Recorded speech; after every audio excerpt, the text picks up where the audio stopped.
All right, welcome everyone. If you can hear the sound of my voice, raise your hand in the GoToWebinar. I know how to raise my hand control panel. See how many people can. I see hands raised, which probably means you can hear me. Probably. All right. Well, anyhow, it's 12 o'clock, and so it's time to get going on this. So, for those of you that I haven't met before, my name is Michael Devlin. This is a Santa Clara County real estate report looking at what happened in September of 2020, and we're going to compare that to. There we go. We're going to compare that. So, Santa Clara County real estate report, September 2020. One of the things we're going to look at is the number of sales. And one way to compare what the sales are like is to look at the month of September for 2020 and compare that to last year.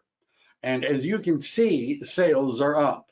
Single family home sales are up 32% year over year, 25% for condominiums, and a whopping 40% increase in the number of sales for townhomes in September 2020 compared to December of 2019. Now, if we look at year to date compared to last year, you can see that the year started out a relatively strong year for 2020. That's what the green bars are. We were ahead in January, we were ahead in February. Then something happened, right? Something happened in February and March, and the number of sales dropped before 2019, dropped substantially in April, and way down in May. And notice usually the May is one of the top months for sales because it's the spring and everybody's out looking at homes. Not as much in 2020 because, you know, the virus. But starting in June, you could see sales are starting to pick up.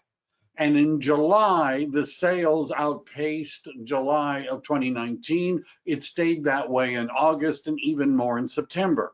Now, you'll notice that from last year, how sales, once you start approaching the summer and fall, start to go down, whereas not as much this year because there was demand that was not satisfied because, you know, there was a virus. And so the market has been pushed a little bit later into the fall. You can see September was still very strong. The number of sales by area. So this is the different marketing areas used by our multiple listing service. And there's one of the things that I note from month to month is the rankings as to which areas are doing really well compared to last year versus about the same, or that sort of thing varies a lot.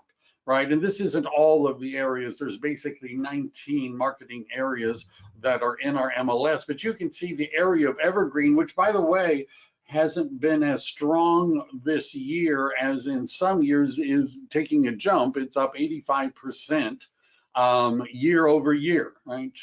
Based upon September of 2020 compared to 2019. 73% increase in Campbell. We're going to talk about that. There's a particular property that sold in Campbell that deserves special recognition. I'm going to mention that later. Willow Glen and Sunnyvale, Cambrian, the usual suspects, right? Where the market is typically strong. But notice that Berryessa is also had a significant increase. Morgan Hill, Gilroy, San Martin, Area 1, still up 14% year over year, but it's usually been higher on the ranking for some of the last few months that I've done this. Central San Jose, Santa Clara, Blossom Valley. There are more, and by the way, the more usually are sales where they're less than they were last year. So some areas, the sales are up. Right? Some areas the sales are up a lot, some areas not so much, some areas are actually down.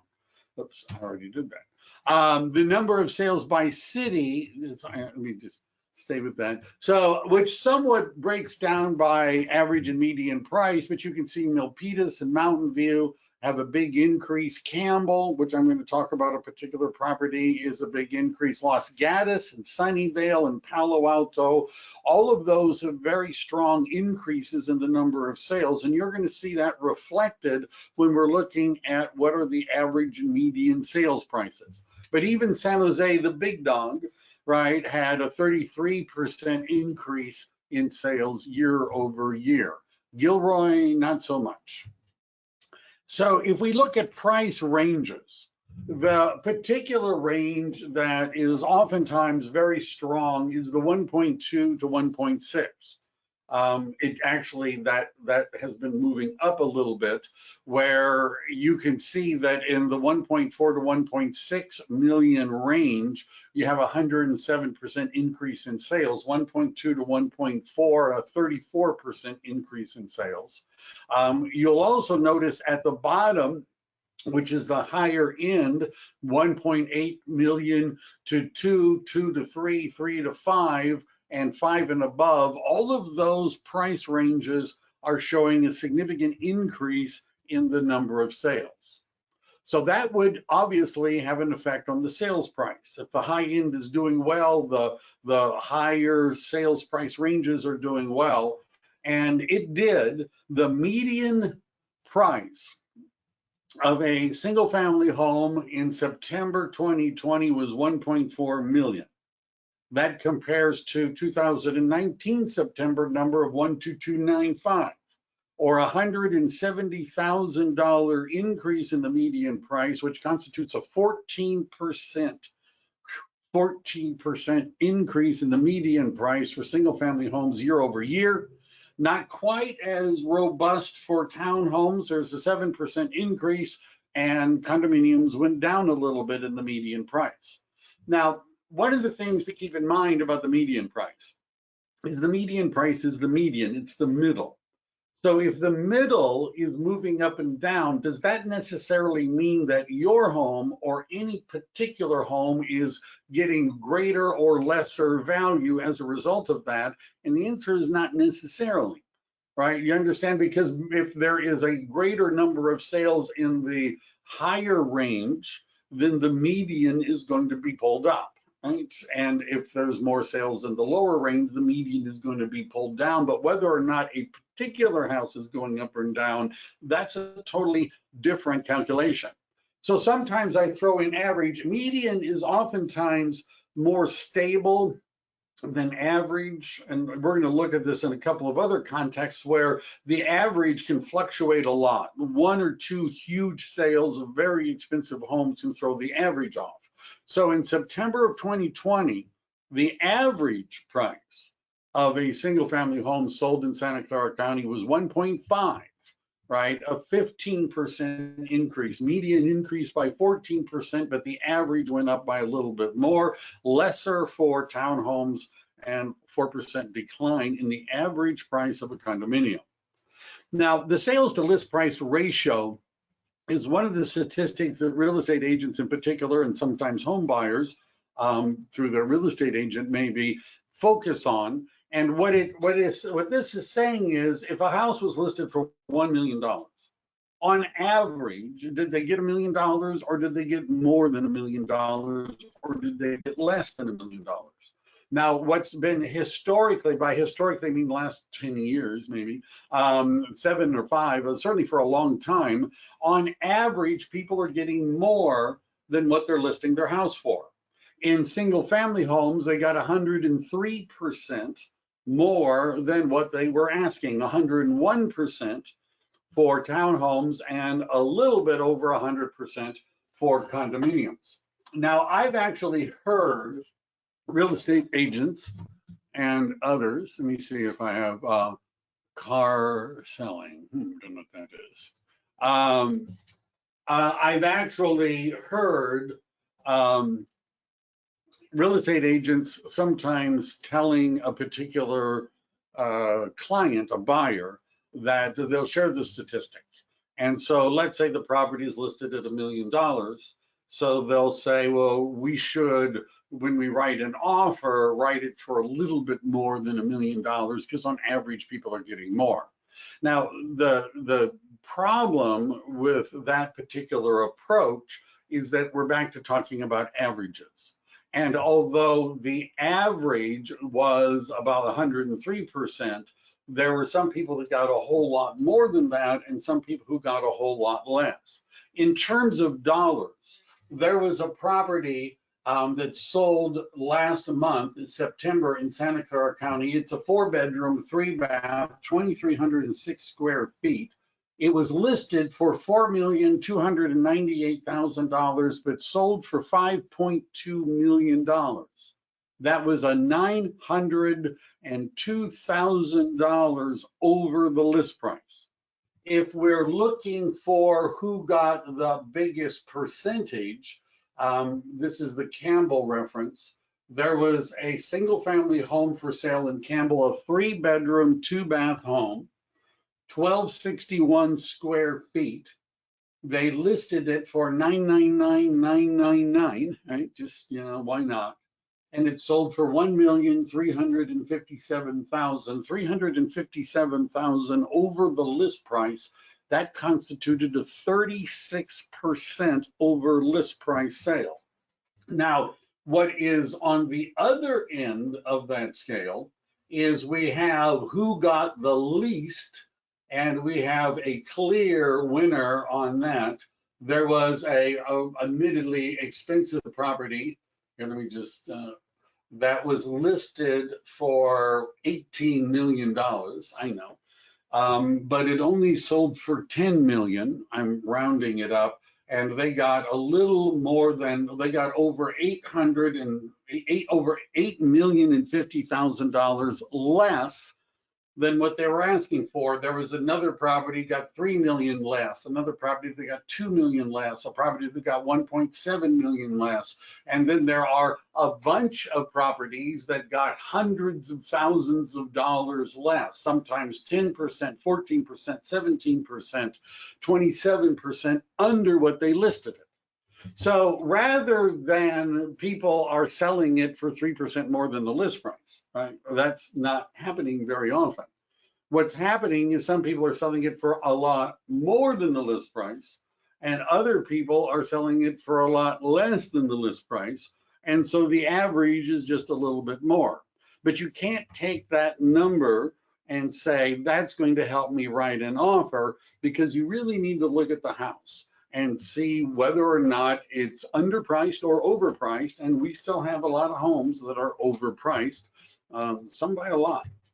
So the sale to list price ratio, you can see a breakdown by price range. And again, the strong market seems to be in the upper end. You can see the biggest increases in the sale to list price ratio, where people are getting more than they listed for, are happening more often in the higher range of the market, where there's more bidding for properties. The dollars per square foot is another way of sort of equalizing the median and the average price. Because you understand, the average, you get a couple of sales of $10 million, the average goes off. Right? If there's a burst in the lower end, the median will change. But dollars per square foot gives you an estimate of, given the size of my home, how many dollars am I likely to get per square foot, and is that going up and down? And you can see the numbers are similar to the median and average price, but a little bit different, right? Instead of 14%, it's only 11% for single family homes. Dollars per square foot. What's your single family home worth? Well, I don't know. What's your square footage? Multiply it by 788. You might have a starting point at least to talk about that. So inventory, new listings. Right now, we can see, this is some of the good news, the number of new listings is going up. So for single family homes, we had a 26% increase year over year in new listings, same for condominiums, and a 31% increase in the number of new listings in September of 2020 for townhomes compared to September of 2019. And you can see how that trend, which sort of matches the trend for sales, we started out, with a decent number of listings, not as good as last year. Sales were high, but the new listings weren't as high. Then you can see when the COVID started to take effect that compared to 2019, the number of listings went down, but starting in July and going into August and going into September, you'll see that the number of homes being put on the market, the new listings, exceeds the number from last year, assuming that, last year was, a normal year. These number of listings also break down based upon price range. You can see that some of the biggest increases in the number of listings, and we're dealing with smaller numbers, but still, are occurring in the higher price ranges. And even in you have to add 3 zeros to all of these. Between the 1 million to 1.1 million, there was a significant increase in listings. The 1.8 to 2, a big increase in listings. It kind of depends upon the price range. So sales, closed sales are sort of a history, right? Because they sold and they closed, and if they closed in September, it means that the offer was probably made the month before, 30 days, maybe even more than that. But we also like to keep a pulse on the number that are contingent or pending. And that percentage, that number of contingent and pending sales went up substantially in September of 2020, 47% increase in single family homes, 32 for condos and 22 for townhomes. And again, you can see the timeline where the pending sales went down, but in June, they started to exceed 2019. It kept that up in July, kept it up in August, and in September, the pending sales are significantly higher than what they were in 2019. How long do homes sit on the market, languishing, waiting for somebody to make an offer and to sell it? Well, the median days on market for September of 2020 for a single family home was 8. 8, right? Median days on market. Obviously, it takes a lot longer to sell a condominium, like a little more than 2 weeks. Now, that is a lower number from 2019. And by the way, in terms of estimating the strength of the market, this is where a lower number is better because it means homes are selling a lot quicker. And you can see that the percentage in days on market has dropped substantially year over year. Active listings.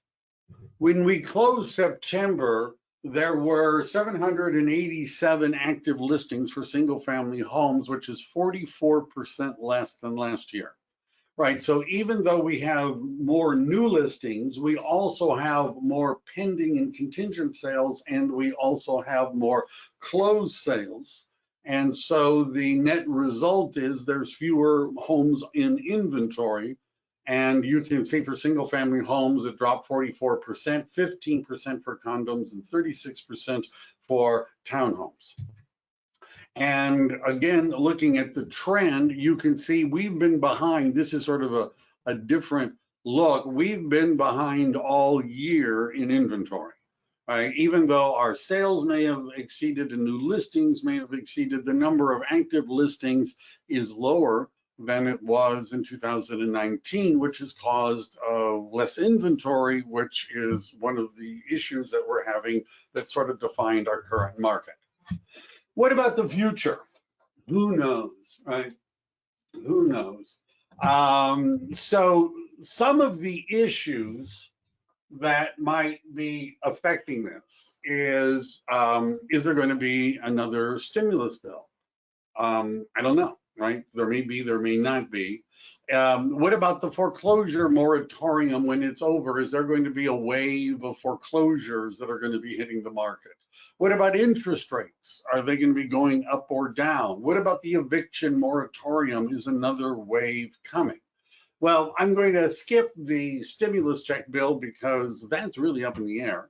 And in terms of the foreclosure moratorium, what we're seeing is that there right now about 6.8% of all mortgages are in some sort of a forbearance plan.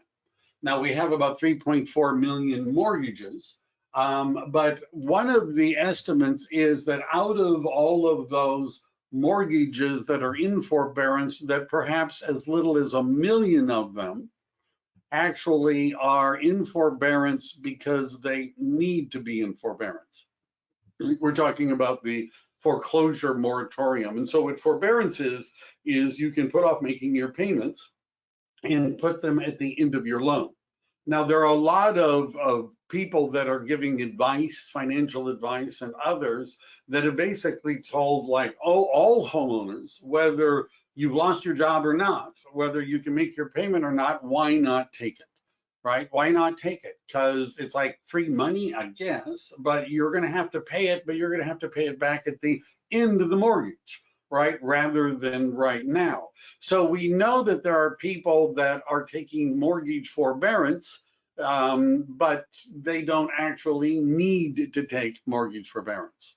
The percentage of homes that are in delinquency has actually dropped. However, those that are in serious delinquency, which means they've been delinquent for 90 days, that's actually gone up some.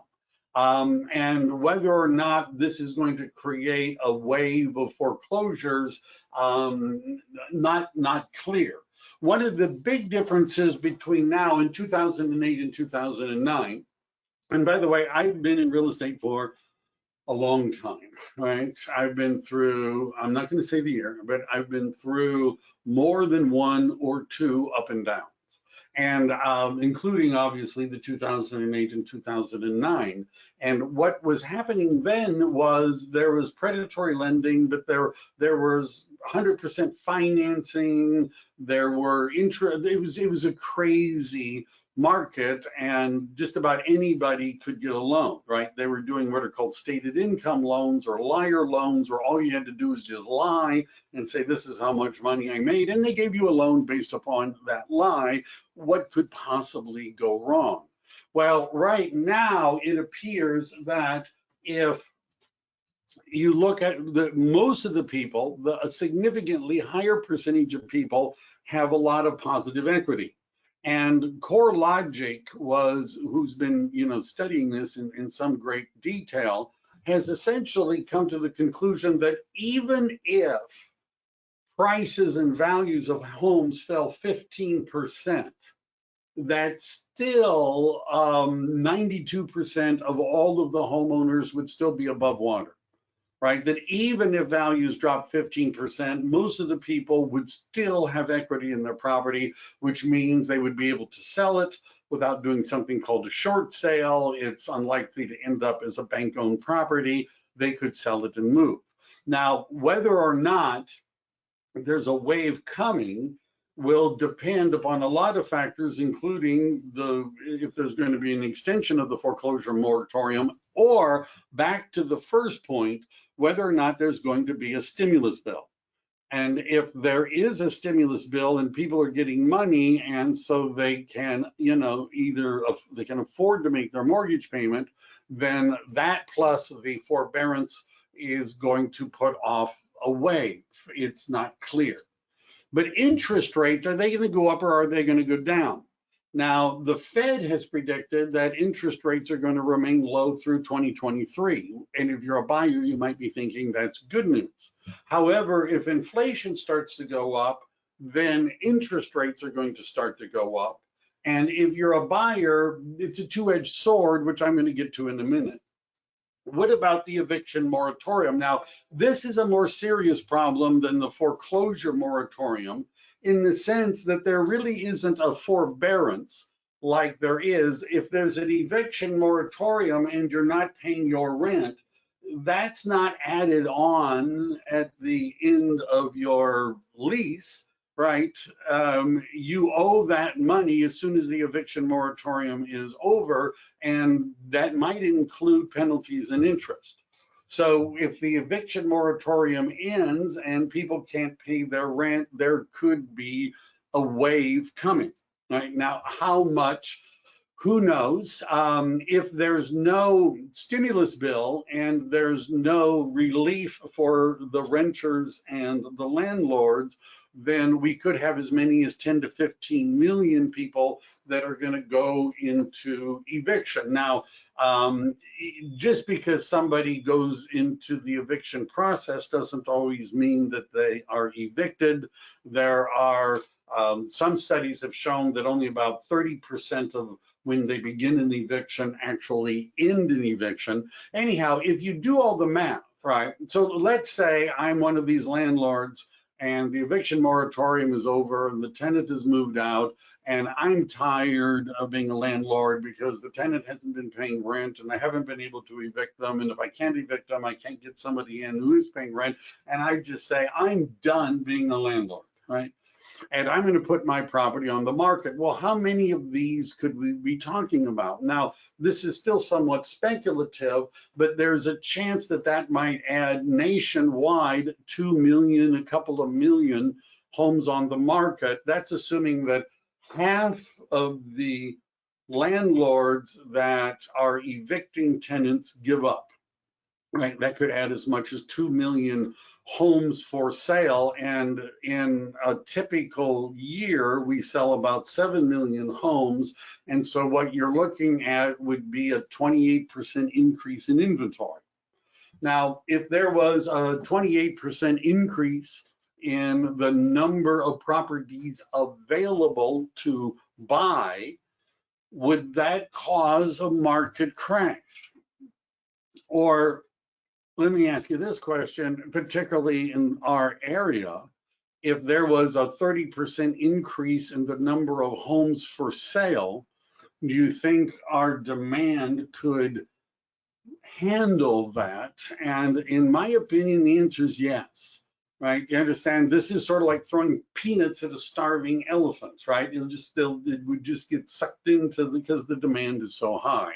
However, that could, between more properties that are could be in default because of the foreclosure moratorium and because of the eviction moratorium, it might mean that there will be an increase in inventory, and so maybe prices won't be going up 14% a year. They may not be going up 10% a year. They may not be going up 5% a year. But the question is, are they going to be going down? Right? That's the question. So what about the future? Are the prices ready to drop? Should I sell? Should I buy? Well, let's talk about prices dropping and should I sell? If you're asking yourself the question, is this a good time to sell my house? My answer would be wake up, smell the coffee, read something. This is generally a very good time to sell. Well, why would somebody not sell if the market is in a seller's market? And the answer is either they don't have any place to go, right? Because wherever they want to buy, it's going to be competition, or they're trying to time the market. And by timing the market, I mean they're waiting for the market to peak. Right. Now, the problem with that strategy is that we don't know that the market has peaked until the peak has actually passed. Right. That's when you know you've hit the peak, because the peak has passed. And this is what some people are thinking about selling, is they're thinking, well, maybe, let's say a typical the housing market goes up and down, right? It goes through cycles. Historically, we would say that cycle would be between 7 and 10 years.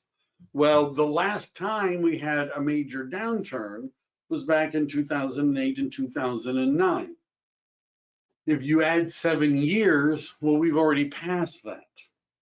So if this was, I don't know, a baseball game, right? For those of you who like sports analogies, what inning are we in, right? If you're relying on the market cycles to predict when prices are going to drop. And a lot of people would say, well, we're like in the 9th inning, right? You understand, this has been going on and on and on. Now, the assumption of the market cycle argument is that what goes up must come down, right? That's the assumption, right? Now, is that true? Who really knows? Because it's kind of difficult to predict the future. But let's say you believe in the market cycle and that we're cresting, right? Whether or not we've hit the peak, like we're getting pretty close to the peak, then it may, in a year or so, is when the market would start to go down. The trough usually lasts a couple of years, then it would start to pick up, and it could take another 5 years, depending on how much it goes down, to reach where we are now. How much would the market fall if in fact there was that correction? I don't know, right? I've seen estimates of 25 to 40%. However, it wasn't that bad in 2008 and 2009 in our area, but you understand if the market were to fall. So let's say I sell my property now, right?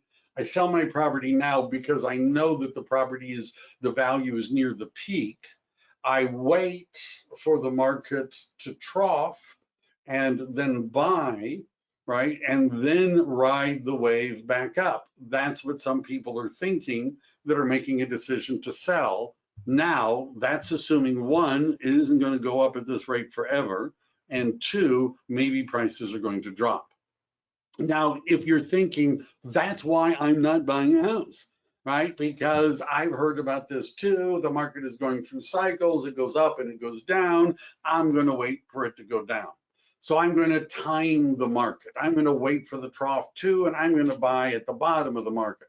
Now, one of the problems with both the sellers trying to predict the top of the market and buyers trying to predict the bottom of the market is that in both cases, you don't know you've hit the top or the bottom until it's passed. So what I have seen in the past is a bunch of people that were waiting to sell their property because they wanted the market to peak. And then when they started to see that the market started to go down and prices started to drop, then it's like a herd instinct. People start putting their homes on the market. And what typically happens when that occurs, the buyers see inventory is going up, prices are dropping, the buyers back off, right? Because now they're thinking, I'm in control, I'm going to wait, I'm going to ride this down until it hits bottom, and then I'm going to buy. So people, by the way, and this turn happens very quickly. I mean, talking about in weeks to a month, the market shifts. And at that point, you could have lost $100,000 in equity, right? Before just because you missed the peak. I'm just saying. And then the same thing happens to the buyers that are in the trough because they're waiting for it to hit rock bottom. And how do you know it's done that? Well, you know it's done that when the market starts to pick up. So when the market is at the bottom of the cycle, sellers aren't selling unless they have to because it's a buyer's market. So inventory is less. There's a whole bunch of buyers now waiting to move when the market is right. As soon as prices start to go up, they start to move, right? Because, oh my gosh, we missed the chance, the prices are going up, but inventory is low because it's been a buyer's market. And then prices start to skyrocket, and we're back in that cycle again. And again, if you're a buyer and you don't time that market right, it could cost you $100,000 just for not timing it right. Now, if you're a buyer, I'm going to take a guess as to what you want, right? I'm just going to guess. I think what you probably would like if you're a buyer is number one, lower prices. Number two, more inventory, right? More inventory, lower prices, less competition, no more of these multiple offer things, right? That's what I want, just one-on-one, that's what I'm looking for. And you want low interest rates. Low interest rates, less competition, more inventory, lower prices. The problem with that wish list is one of them sort of sticks out, right? And that's the lower interest rates. Because let's say, what is the relationship between the interest rate and sales prices, right? Why, I've seen the Case-Shiller index, prices are going up. Why have prices been going up the last 13 years or so? And the answer is because mortgage rates have been going down. And the effect that the mortgage rates has on a person's ability to buy is somewhat profound. If interest rates go up 1 point, it lowers the purchasing power of a buyer by 10%. And that's because there's a ratio and only a certain percentage of your income can go to a mortgage payment. And if interest rates go up, the ratio doesn't change. Your mortgage payment is still fixed, but the amount of it that goes to principal versus interest is different. And so you lose 10% of your purchasing power, which means that the mortgage payment that today would buy you $1 million house, if interest rates go up 1 point, will now buy you a $900,000 house. Same mortgage payment, right? You now have lost $100,000 in equity. If they go up 2 points, your mortgage payment that would buy you $1 million house today is buying you an $800,000 house. Now, that scenario also has effects on prices. Now, what I mean by that is there's a correlation between interest rates and the median and average price. So when interest rates go up, the buying power goes down, which means that typically the median and average prices go down as well. Interest rates go up, prices go down. Interest rates go down, prices go up. So for those of you that are buying and you're thinking, well, if interest rates wait and they're going to be low to 2023, 2023, then I'm just going to wait till then to buy. But what will be happening if interest rates stay low for the next 3 years, then that means prices are going to be going up, right, during those 3 years. And it means all of those things the buyer doesn't want are going to occur. If interest rates are low, there'll be less inventory, there'll be more competition, and prices will rise. When will you find more inventory and dropping prices? Well, that's usually when interest rates are going up.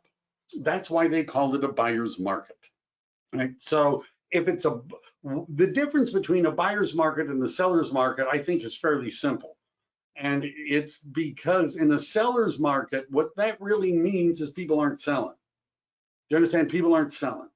That's why it's a seller's market, right? Look at how much our inventory is, right? I know listings have been going up, but overall our inventory is very low. A lot of people just aren't selling, right? Which makes it a seller's market because there's more buyers than there are sellers. Why is this a seller's market? Because it's a really good time to buy because interest rates are so low. What's the definition of a buyer's market? And a buyer's market is when people aren't buying, right? They're not buying. That's why it's a buyer's market, right? Because now there's a lot of inventory and prices have dropped, but people still aren't buying. It's a buyer's market. So the question I usually have for my clients are, should you sell in a buyer's market, right? You understand a buyer's market is when most people are selling their home, right? And they're not selling in the seller's market. So my suggestion usually is you ought to sell in the seller's market and buy in the buyer's market, right? Rather than not sell in the seller's market and wait for it to become a buyer's market and then sell, or not buy in the buyer's market and then you end up waiting for it to become a seller's market. So it's very difficult to know what the interest rates are going to be like, what inflation is going to be like, what's going to happen with stimulus checks and stimulus programs and things like that. I don't know, right? That sort of thing changes a lot. My recommendation is if you've got a lot of inventory, a lot of equity in your property, and it makes sense for you to move now, this might be a good time to do it. Get your money and get out while you can. Right. And if you're a buyer, ignoring the interest rates could be an issue, right? If you find something that you can afford and that you like, buy it, right? The idea that in 3 years or 4 years, you're going to have lower prices, even if they go down, they're going to still be going up maybe, right? Before they go down. How, compared to today, how much lower could they be? I don't know. But if interest rates are higher, every point is a 10% change in the price, right? I'm just saying.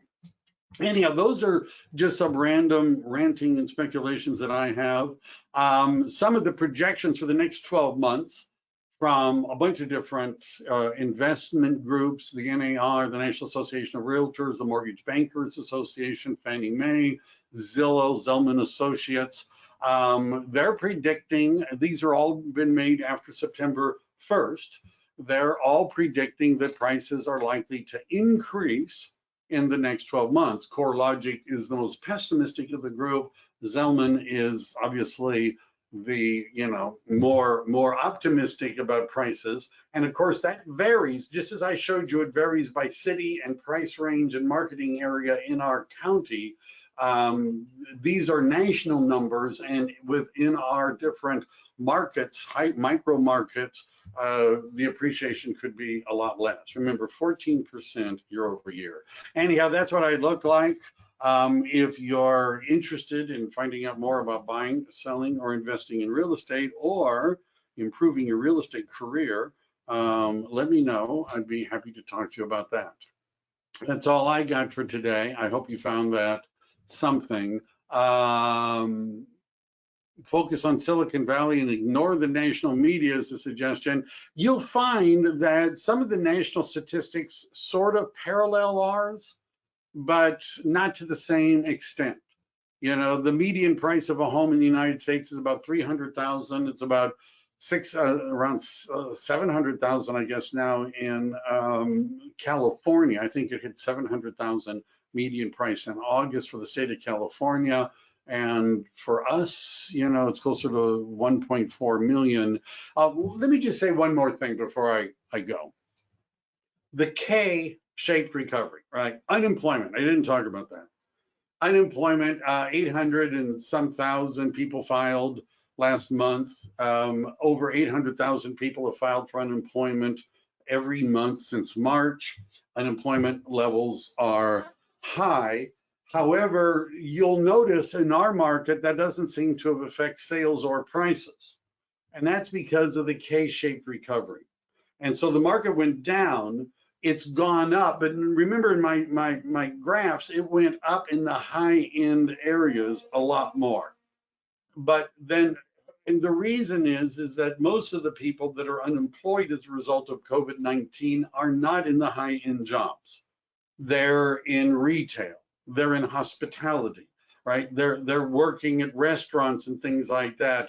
Those are the places that are being hit the hardest, going bankrupt. People are being laid off. Not as much the engineers, not as much as the people that are working in the tech companies where they're able to work from home. And so we have a group of people that still have a lot of money and are willing to spend it on buying a home, and they're bidding up the prices, particularly in the high end. So our market, this is in reference to what Ken was saying about the national market versus our market. You understand, because of the technology sector, there are certain areas of our market that handle this better than others. You can work from home, right, at Facebook. You can work from home at Twitter. You can't if you work at a restaurant. You can't if you work at a retail store. And so that means that it's not the same for everybody. Certain segments are still doing very well and can afford to buy, obviously, very expensive homes. I could keep going, but then more people would leave. So I'm going to wrap this up. If you'd like to know how I put together these graphs and charts and how you could, or how you might want to improve your real estate career by selling more homes, talk to me. I help people do that. Thanks a lot. See you guys next week. We'll be talking about something completely different, probably. Bye now.